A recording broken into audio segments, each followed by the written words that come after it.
On today's Career Clinic, I want to talk about achievements.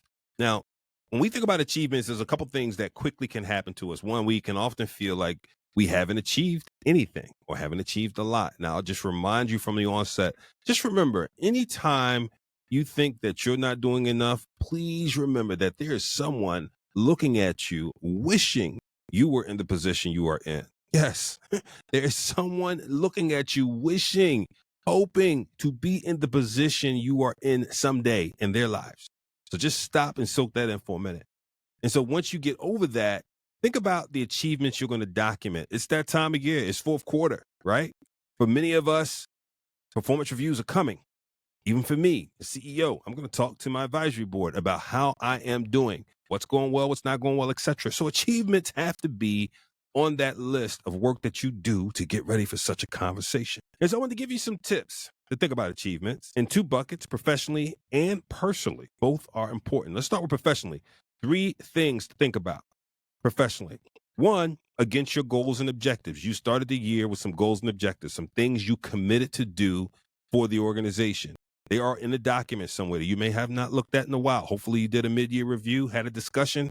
So this is about a refresh. But look at that list, and each one you accomplished is an achievement, family. That is something you started out the year hoping you would do, planning to do, intending to do, but you had to execute and get it done. Each one of those things that you did to complete your job, as it were, is an achievement. Secondly, over and above those goals and objectives. So if you said you were going to do 10 movements of a widget and you did 12, that's over and above. Write it as so.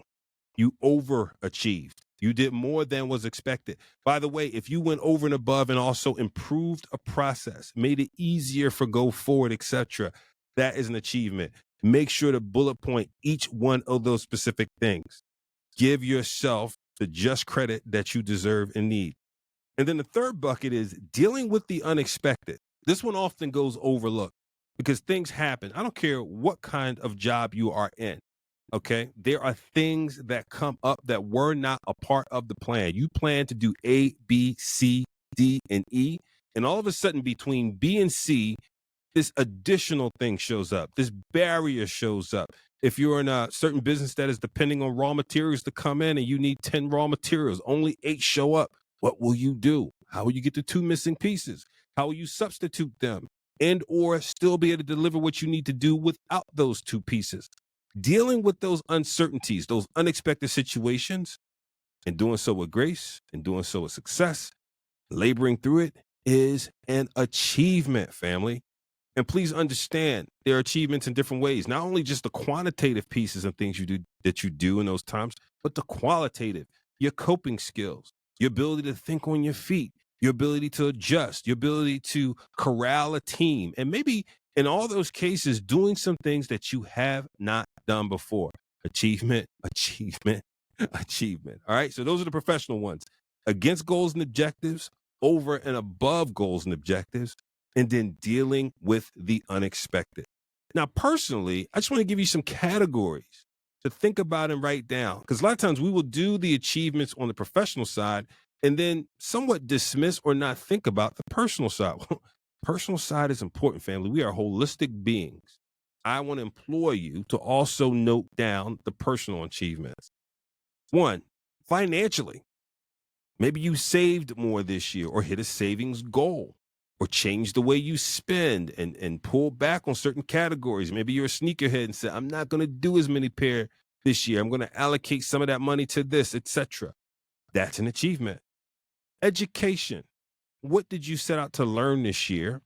And having your development plan alongside your goals and objectives, that's an achievement. What things did you go and learn that you didn't plan to, but things happen? You said, I gotta bear down and learn this new skill, learn this new ability, learn this new technology, so on and so forth. Achievement.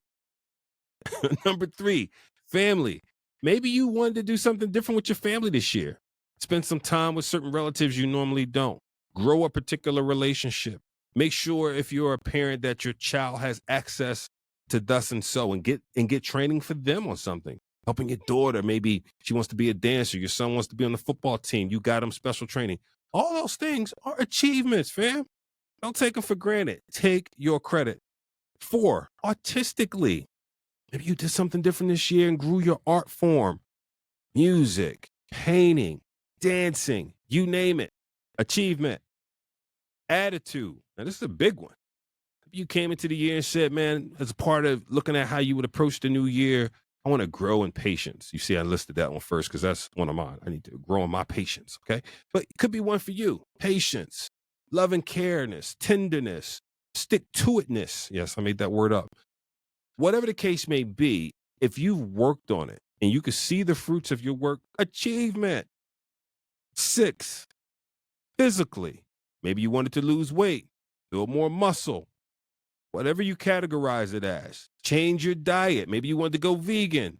Maybe you wanted to eat, less meat, less, dairy, so on and so forth. Achievement. Last but not least, service. Perhaps you committed to do something different in serving people this year with the church, with the nonprofit, with your family. By the way, don't discount family service, right? In whatever the way it may be, achievement. Hopefully you're getting the point in those things I listed personally. Financially, education, family, artistically, attitude, physical, service. Do yourself a favor, family. It's the right season to do this. Be thankful, of course. Again, happy Thanksgiving to all y'all. Be thankful about everything you have and also notate it. Notate it from an offensive posture, not a defensive posture. Whew, that's a whole word in itself. What do I mean by that? Sometimes you don't note the achievements until you're asked to do so to justify your existence or your raise or so on and so forth with your manager. Nah, go on the offensive. Write them down for yourselves in a part of your journal that is for achievements.